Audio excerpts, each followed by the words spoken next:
자, 오늘은 창세기 1장부터 3장에 나타나는 Holy War, 거룩한 전쟁 개념과 요한계시록을 연관지어서 한번 생각을 해보도록 하겠습니다.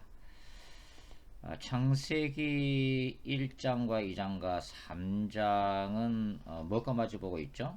예, 그렇습니다. 바로 요한계시록과 마주보고 있죠. 특별히 이제 요한계시록 19장 이후 22장과 서로 마주보는 구조로 되어 있습니다. 창세기 1장부터 3장까지는 어떤 사건들이 주로 기록이 되어 있습니까? 하나님이 천지를 창조하신 이야기, 그리고 인간이 타락한 이야기, 그리고 악이 개입한 사건, 그리고 그 결과로서의 에덴 동산의 성실 등의 주제를 담고 있습니다. 요한계시록 19장 이후에 나타나 있는 주제와 사실은 연속되면서도 또 대조된다고 볼 수가 있죠. 왜냐하면 요한계시록 19장 이후에는 바로 그 새하늘과 새 땅에 대한 창조 이야기가 있고, 그 다음에 그리스도 안에서 그 인간의 구원이 완성되는 이야기, 그리고 심판을 통해서 악이 종말을 맞이하는 주제도 있고, 그 다음에 완전한 새 에덴 동산인 새 예루살렘 성의 도래가 기록이 되어지고 있다고 하는 거죠. 그러니까 이 종말론적 시각, 성경 전체를 종말론적 시각으로 보면은 우리는 어떻게 해석할 수가 있을까요? 창세기 1장에서 천지 창조하시는 이야기는 처음 하늘과 처음 땅을 창조하는 이야기는 바로 요한계시록 21장에 예고되어 있는 새하늘과 새 땅을 예고하고 있다라고 이제 이해할 수가 있는 거죠. 자, 신자들은 현재 하나님이 창조하신 하늘과 땅이라는 공간에서 살고 있습니다.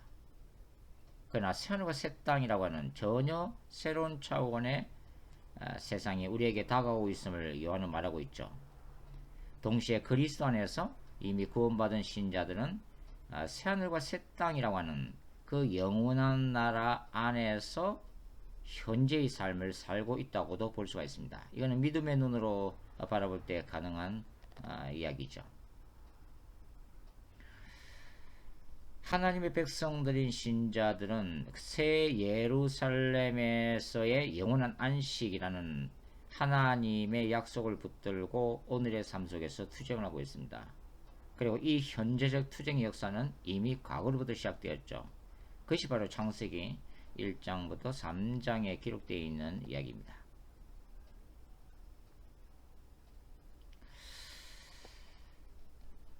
저는 이 창세기부터 여호수아, 우리가 보통 이제 창세기부터 신명기까지를 모세 오경이라고 부르는데, 저는 이제 창세기부터 여호수아서까지 함께 보는 것을 좋아합니다. 왜냐하면은 창세기부터 시작되었던 그 땅 약속이 실제로는 신명기가 아니라 여호수아서에서 12지파에게 땅이 분배됨으로써 하나님의 땅 약속이 성취가 되어지고 있기 때문인데요. 저는 그 중심을 출애굽기로 보고 있습니다. 출애굽기는 특별히 이스라엘 구원을 다루고 있는 책이죠. 특별히 이제 출애굽기 14장부터 24장까지의 내용을 이란 모세 육경의 중심부로 저는 보고 있습니다. 자, 여기에는 뭐가 기록되어 있죠? 이스라엘 구원을 상징하는 홍해 사건부터 광야 생활, 그리고 구원의 완성을 의미하는 하나님의 영광 앞에서는 시내산 사건을 다루면서 모세 육경의 전체 메시지를 함축하고 있죠. 특별히 출애굽기 14장과 15장에는 하나님의 이미지를 거룩한 용사, 거룩한 전사, 전쟁하시는 하나님의 모습으로 기록을 해놓고 있죠. 유명한 출애굽기 14장 13절부터 14절 말씀이죠. 모세가 백성에게 이르되 너희는 두려워 말고 가만히 있어서 여호와께서 오늘 너희를 위하여 행하시는 구원을 보라. 너희가 오늘 본 애굽 사람을 영원히 다시 보지 아니하리라. 여호와께서 너희를 위하여 싸우시리니 너희는 가만히 있을지어다. 자, 이스라엘 위해서 전쟁하시는 하나님의 그 이미지가 두드러지게 나타나 있는 구절이죠. 또 출애굽기 15장 3절에는 뭐라 되어 있어요? 여호와는 용사시니 여호와는 그의 이름이시로다. God Holy Warrior라고 하는 전쟁하시라는 이미지. 전사가 바로 이 전쟁의 사람이라고 하는 뜻인데요. 바로 이것이 하나님의 이름으로 또 등장이 되어지고 있다는 것을 알 수가 있죠. 시편 기자들은 이런 그 야훼께서 행하시는 거룩한 전쟁, 하나님이 친히 그분의 주권과 능력과 기사와 표적으로 이스라엘 하여금 승리케 하시는 이 거룩한 전쟁, 바로 전쟁은 하나님께 속했죠. 인간의 능력이 문제가 아니라 바로 하나님께서 임재하셔서 승리케 하시는 바로 전쟁, 그것이 야훼의 거룩한 전쟁이죠. 이러한 전쟁 개념은 시편 속에서도 다양하게 드러나고 있는데요. 대표적인 시편이 뭡니까? 시편 77편, 74편, 24편, 18편 등에도 나타나 있죠. 자, 이스라엘 백성들이 홍해 바다에 직면합니다. 이 구약 성경에서 이 바다 또는 물은 사실 하나님과 하나님의 백성들을 대적하는 세력으로 상징화되어지고 있죠.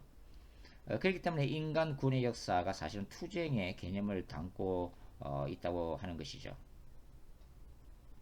그러니까 신자들에게 새하늘과 새 땅에 대한 약속의 말씀은 말할 수 없는 큰 소망을 안겨주지만 이 소망이 그냥 이루어지는 것은 아닙니다. 왜냐하면 구원의 완성을 위한 영적 투쟁이라고 하는 그 대가를 지불해야만 한다고 하는 것이죠. 사실 이제 이러한 영적 투쟁은 신자들의 힘과 능력만으로는 도저히 불가능합니다. 그래서 창세기 1장에는 뭐가 등장하죠? 바로 성령님의 존재가 등장하고 있죠. 창세기 1장 2절에서 혼돈의 세력을 의미하는 기쁨이나 수면은 하나님의 신, 성령에 의해서 다스려지고 통제되는 모습으로 묘사되고 있다는 것, 우리가 주목할 필요가 있습니다. 창세기 1장 2절의 의미는 성령께서 혼돈의 세계 위에 창조와 생명 역사를 위해서 운행하시는 것과 동시에 미래적 악의 존재에 대해서도 바다의 표면에 운행하심으로 성령의 통제와 다스리심 아래에 바로 이 어둠의 권세가 있다는 것을 이제 상징적으로 보여주고 있다고 하는 것입니다. 다른 말로 하면 성령께서는 이 흑암의 권세에 대해서 거룩한 전쟁을 선포하고 있다고 하는 거죠. 이것이 이제 홍해 사건을 통해서 for Israel, 이스라엘 위해서 against enemy, 대적과 싸우시는 바로 거룩한 전쟁 모델을 통해서 구체화되고 있다는 것을 우리가 알 수가 있습니다. 그래서 이 바다라고 하는 것은 뭐 다니엘서 7장에도 바다에서 나오는 네 제국으로 이제 묘사가 되고 있으면서 이 바다는 구약에서 미지의 세계, 두려움의 대상이면서 바로 악의 권능으로 묘사되어지고 있죠. 결국 요한계시록 13장 1절에 가면은 종말론적인 짐승, 즉 그리스도가 어디서부터 나와요? 다 바다에서부터 나오는 것을 알 수가 있고, 그 다음에 예수님의 그 재림을 통해서 이제는 악의 권세가 멸망이 되어지고 난 후에 새하늘과 새 땅이 하늘로서 내려오는데, 요한계시록 21장 1절은 뭐라 기록하고 있어요? 새하늘과 새 땅에서는 뭐가 없죠? 다시는 바다가 있지 아니하더라 하는 거죠. 이때의 바다는 물리적인 바다가 아니고 바로 어둠의 권세를 상징하는 바다라고 할 수가 있습니다. 그래서 이 창세기 이제 3장에서는 그 아담이 타락했던 근본적인 원인을 제공한 뱀에 대해서 야훼 하나님의 거룩한 전쟁이 선포되어지고 있죠. 바로 창세기 3장 바로 15절 원시 복음입니다. 여자의 후손과 뱀의 후손과의 마지막 전쟁, 종말론적인 전쟁. 그래서 여자의 후손으로 오시는 예수께서 십자가상에서 그분의 종말론적인 거룩한 전쟁을 통해서 바로 인간의 죄악과 사탄의 권세에 대해서 그 머리를 깨뜨리시는 사건이 예고되고 있다고 하는 것이죠.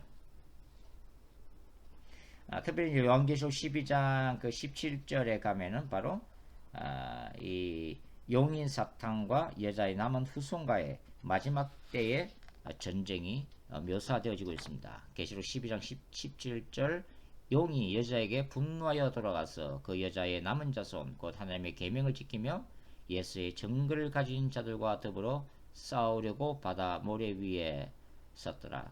그러니까 사실은 이제 요한계시록은 이러한 하나님의 그 백성들, 종말론적인 교회 공동체와 바로 용인 사탄을 중심으로 하는 악의 근세와의 뭘 다루고 있어요? 영적 전쟁, 영적 투쟁을 다루고 있는 거죠. 그러니까 요한계시록에 나타나 있는 하나님의 백성들은 뭡니까? 인간의 죄악과 사탄의 근세에 대항해서 거룩한 전쟁을 수행하는 종말론적인 공동체로 묘사되어지고 있다는 거죠. 저는 이 요한계시록 11장에 나타나는 두 증인과 요한계시록 13장에 나타나는 이 짐승과의 투쟁 상황에서 바로 이러한 교회와 악의 근세와의 투쟁이 절정을 이루고 있다고 저는 이해를 하고 있습니다. 바로 이제 그런 관점에서 바라본 책이 바로 마지막 기독교라고 하는 책이죠. 저는 이런 것이 바로 요한계시록 전체 신학과 영성을 이해할 수 있는 새로운 관점을 제공하고 있다고 믿고 있습니다. 그러니까 신자들의 궁극적인 승리는 뭡니까? 인간 내면에 있는 그 죄악된 본성과의 싸움이고 또 그 배후 역사는 악의 근세와의 바로 싸움인 거죠. 이것이 바로 우리가 수행해야 될 마지막 때의 거룩한 전쟁이라고 이제 볼 수가 있다고 하는 것입니다.